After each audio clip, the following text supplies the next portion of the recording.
D Iman team, welcome.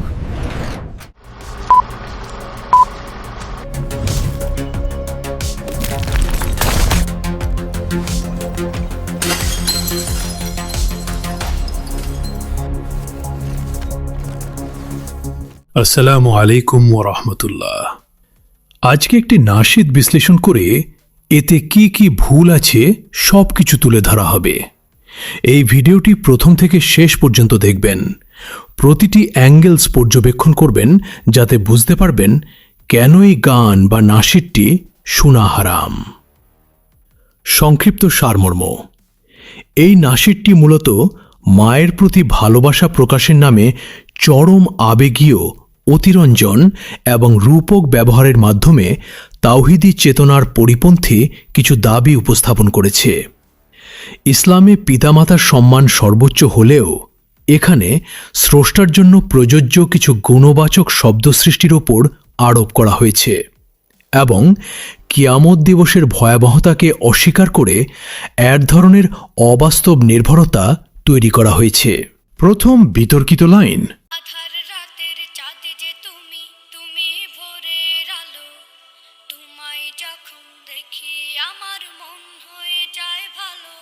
বাচ্চাটি গাইছে, আঁধার রাতের চাঁদ যে তুমি, তুমি ভোরের আলো। এখানে প্রকৃতি পূজার সাদৃশ্য ও অতিরঞ্জন রয়েছে। আলোকে হেদায়াত বা প্রশান্তির উৎস হিসেবে কেবল আল্লাহর দিকে সম্বন্ধ করা উচিত। সৃষ্টির ওপর এমন স্বর্গীয় গুণ আরোপ করা বিভ্রান্তিকর। দ্বিতীয় বিতর্কিত লাইন: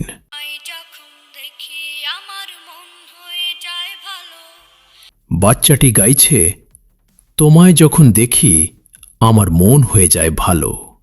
এখানে নির্ভরতার ভুল প্রয়োগ হয়েছে। অন্তরের চূড়ান্ত প্রশান্তি কেবল আল্লাহর জিকিরে। মা বা কোনো মানুষ দর্শনে চূড়ান্ত প্রশান্তি খোঁজা তাওহীদুল উলুহিয়ার পরিপন্থী হতে পারে যদি তা এবাদতের পর্যায়ে যায়। তৃতীয় বিতর্কিত লাইন: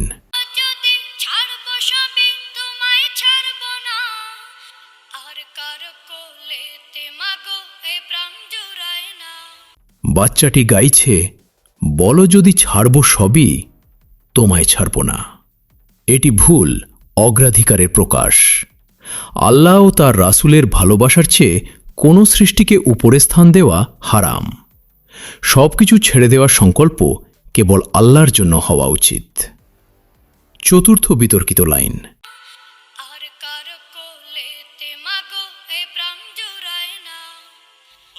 বাচ্চাটি গাইছে, আর কারো কোলেতে মাগো এ প্রাণ জুড়ায় না। এটি একটি ভিত্তিহীন ও চরম আবেগীয় দাবি। সৃষ্টির মাঝে চূড়ান্ত আশ্রয় খোঁজা শিরক, আসগার বা ছোট শিরকের দিকে নিয়ে যেতে পারে। পঞ্চম বিতর্কিত লাইন: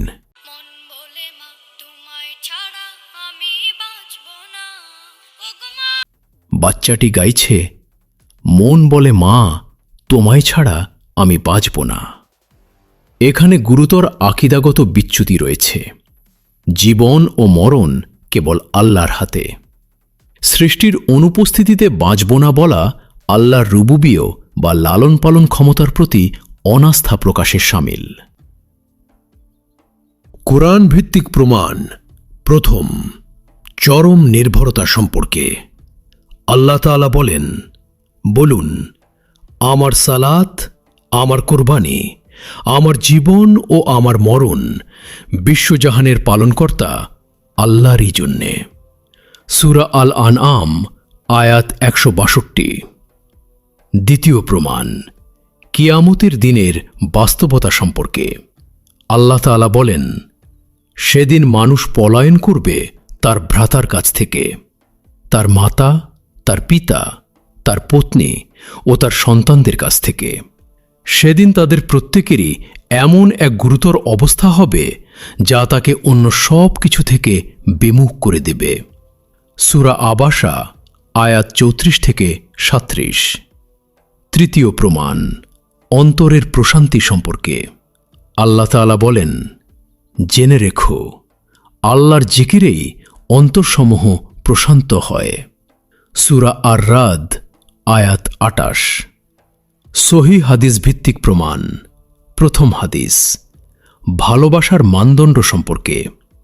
রাসূলুল্লাহ সাল্লাল্লাহু আলাইহি ওয়াসাল্লাম বলেছেন, তোমাদের কেউ ততক্ষণ পর্যন্ত মুমিন হতে পারবে না যতক্ষণ না আমি তার কাছে তার পিতা, তার সন্তান এবং সমস্ত মানুষের চেয়ে অধিক প্রিয় হই। সহি বুখারী হাদিস নম্বর ১৫ এবং সহি মুসলিম হাদিস নম্বর ৪৪। এখানে মাকেও মানুষের অন্তর্ভুক্ত করা হয়েছে। মায়ের প্রতি ভালোবাসা কখনো আল্লাহ ও রাসূলের ভালোবাসাকে অতিক্রম করতে পারবে না। দ্বিতীয় হাদিস, অতিরঞ্জন সম্পর্কে সতর্কতা।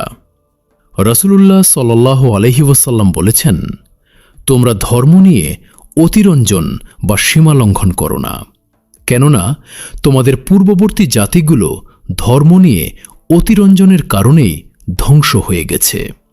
সুনানে নাসাই হাদিস নম্বর ৩০৫৭ এবং ইবনে মাজাহ হাদিস নম্বর ৩০২৯ সহি হিসেবে স্বীকৃত। আকীদাগত ত্রুটি ও শ্রেণীবিন্যাস। প্রথমত, গুলু বা অতিরঞ্জন।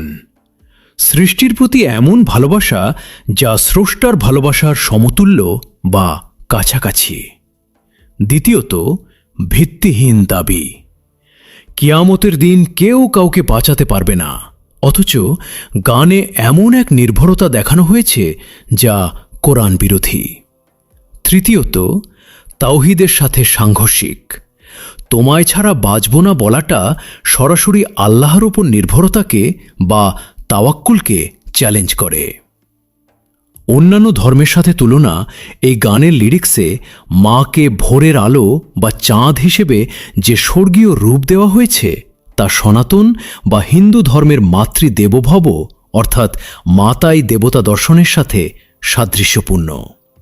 খ্রিস্ট ধর্মেও মরিয়ম আলাইহিস সালামকে নিয়ে এমন অতিরঞ্জিত বন্দনা করা হয়।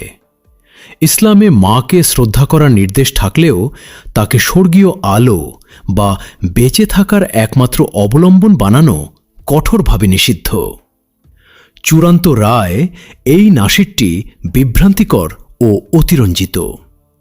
এটি মুসলিম তরুণ প্রজন্মের মাঝে এক ধরনের ইমোশনাল শিরিক বা আবেগীয় শিরিক তৈরি করতে পারে।